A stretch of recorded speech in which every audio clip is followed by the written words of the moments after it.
Halo Mario Booster, selamat datang kembali di channel Mario Angelo. Ya, kita mendapatkan sebuah berita terbaru bahwa ternyata Chris Hemsworth lagi depresi karena perannya sebagai Thor akhir-akhir ini di MCU. Waduh, kenapa lagi nih? So Mario Booster, let's break down this video.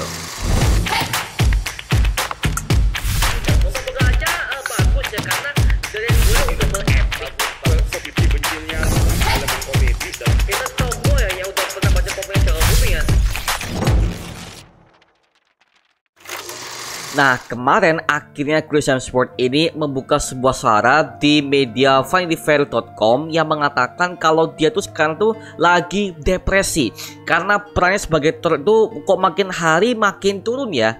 Semenjak kita tahu ya bahwa dia itu udah pertama kali muncul sebagai Thor tuh ada di film pertamanya yang berjudul Thor yang dirilis per tahun 2011 ya.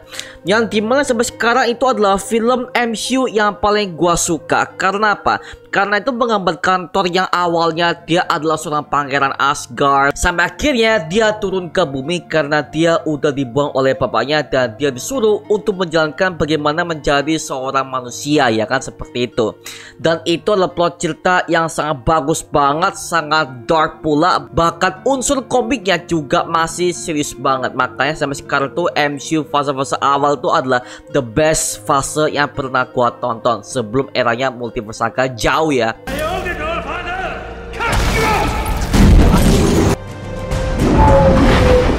Habis itu ada Taika Waititi yang merupakan sutradara yang sangat fun banget ya. Dan di akhirnya mendirect Thor ketiga yang berjudul Thor Ragnarok. Dari sinilah Thor itu udah mulai berubah banget, yang dari awalnya dia serius, dark, bahkan bisa bilang ada begitu banyak konflik yang udah pernah ia hadapi sebelumnya. Sekarang dia udah menjadi fun, bahkan ramah ke anak-anak banget ya.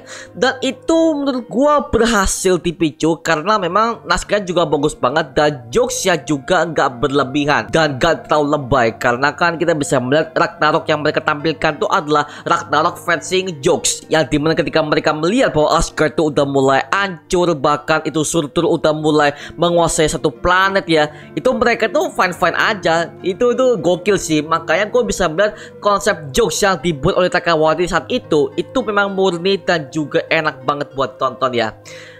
Pas ketika Thor Love and Thunder pak masuk ke MC Multiverse Saga, yang which is gue yakin saat itu dimana para orang-orang Disney itu mereka tuh sangat SJW, bahkan mereka tuh mengandalkan yang namanya feminisme. Ya lu lihat aja ya di film Thor Love and Thunder ya, yang kita anggap bahwa itu adalah film keempat Thor yang harusnya menjadi epic, menjadi goks, ternyata pas tampil malah jadi anjir, semua bangke banget. Karena ya gue udah memprediksi sih dari official trailernya, teasernya, bahkan sampai final trailernya itu penuh dengan jokes, bahkan ada begitu banyak komedi yang diselipkan oleh Taika Waititi.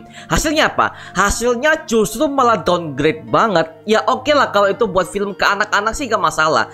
Cuman kalau buat kita sebagai fans-fans dewasa, ya kita makin enek sih. Contoh, itu kalau kalian masih ingat ya, ada suara kambing yang bisa dibilang tuh masih terngiang-ngiang di kepala gua, dan itu disturbing banget ya. Awalnya lucu, tapi kok makin kesini kok makin gokil ya, makin gak enak gitu loh. Jadi gua merasa Thor Love and Thunder itu film keempat Thor yang sangat gagal banget, dan itu membuat semua aktor-aktornya juga makin kesel gitu loh. Contohnya Christian Bale, oke? Kita tahu ya bahwa Christian Bale itu adalah aktor kawakan yang bisa bilang dia udah memerankan berbagai macam di film Hollywood yang udah menang Oscar. Nah, sedangkan ketika dia diberi kesempatan untuk main di film MCU, itu pun juga dia dipaksa sama anak perempuannya, sehingga ketika dia main di situ, astaga, gua kira bakal lebih brutal, bakal lebih terrifying dapet ya. Ternyata pas keluarnya anjir, cuma dia doang yang di spotlight ya. Tapi di keseluruhan plot ceritanya itu kacau banget. Makanya itu adalah hal yang sangat disayangkan banget oleh Marvel Studios saat itu ya, ketika mereka tuh meng-hire aktor yang jauh lebih gede ketimbang yang sebelumnya. Makanya aduh, kalau mereka udah nyewa aktor segede itu ya mereka harus lebih effort dong, karena kan lagi-lagi yang mereka bawa itu adalah Christian Bale. Itu pun juga dia sebagai villain utama, tapi justru naskahnya sorry to say bukan sebagai God Butcher, tapi sebagai kidnapper ya, penculik anak-anak. Kesel. Makanya Thor Love and Thunder tuh ya sampai sekarang menjadi film the worst MCU yang pernah gua lihat setelah She-Hulk ya. Makanya gak heran kalau Chris Hemsworth sampai sekarang tuh dia merasa trauma karena film itu. All gods will die. Kita bisa melihat bahwa dia tuh udah mengalami depresi. Dikatakan di wawancara kemarin ya, dia mengalami depresi karena peran dia sebagai Thor kok makin hari makin downgrade. Penting kalau dalam sebuah film itu harus ada sutradara dan juga penulis naskah yang bisa dibilang harus berani keluar jalur. Kalau bisa ya, mereka bisa bikin seperti awal MCU fase pertama deh. Karena kalau kalian lihat track record MCU dari fase pertama, fase kedua itu masih bagus dan jokesnya mereka itu gak terlalu mendominasi isi cerita. Makanya Chris Hemsworth ya dia merasa bahwa Marvel Studios kok kayak begini banget. Ya gue wajar sih. Gak usah dia deh, kita aja sebagai para fans itu ketika melihat dia yang menjadi ngejokes, dia menjadi lebay seperti itu, ya gue makin kesel gue makin kesel.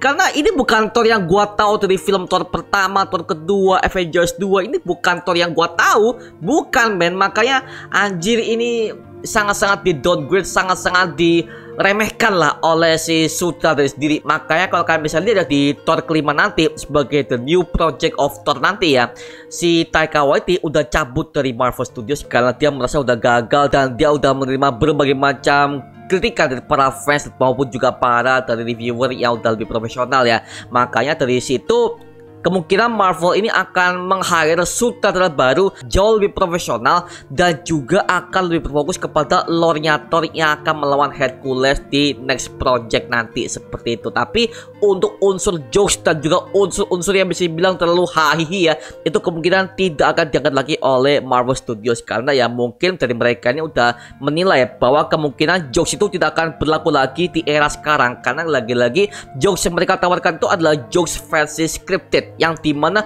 lu paksa aktor yang gak bisa ngejokes, lu paksa dia menjadi jokes ya. Gak semua orang itu bisa menjadi komedian men ya. Contohnya gue aja gak bisa jadi komedian, dan memang itu adalah hal yang lumrah karena kalau seorang komedian itu memang dia punya ada bakat menjadi seorang komedian, gak bisa cuma dari scripted doang seperti itu. Itu dari pendapat gue pribadi ya. Makanya gue sangat protes ketika MCU itu mereka mau mengandalkan jokes-jokes yang sangat berlebihan itu, tapi aktor yang gak jago justru makin cringe pak. Itu yang gue lihat ketika Chris Hemsworth memerankan Thor The Love and Thunder. Gue tahu dia bukan aktor yang suka ngejokes, itu adalah aktor serius.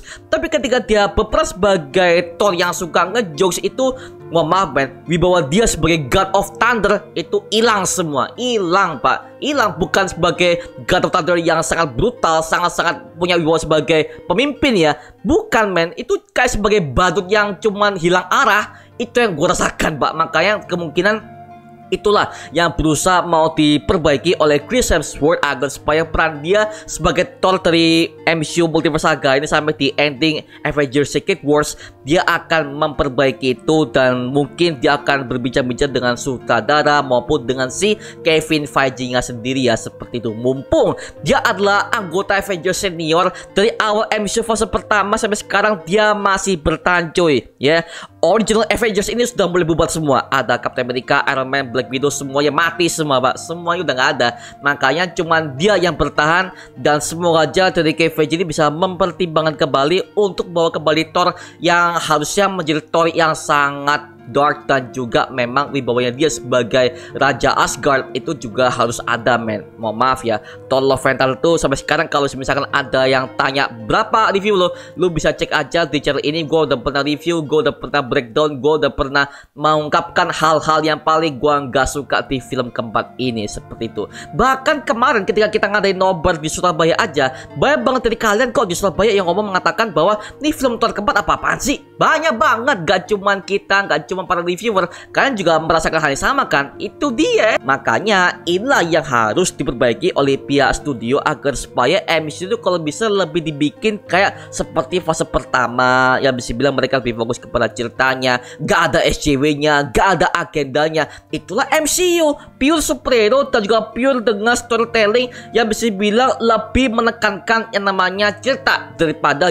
jokes itu loh. Tapi dari sini kita doakan aja ya agar supaya Chris Hemsworth ini makin ke depan dia bisa memerankan Thor yang jauh lebih bagus ya, dan juga peran dia sebagai Thor itu nggak dibuat seperti badut seperti di Love and Thunder.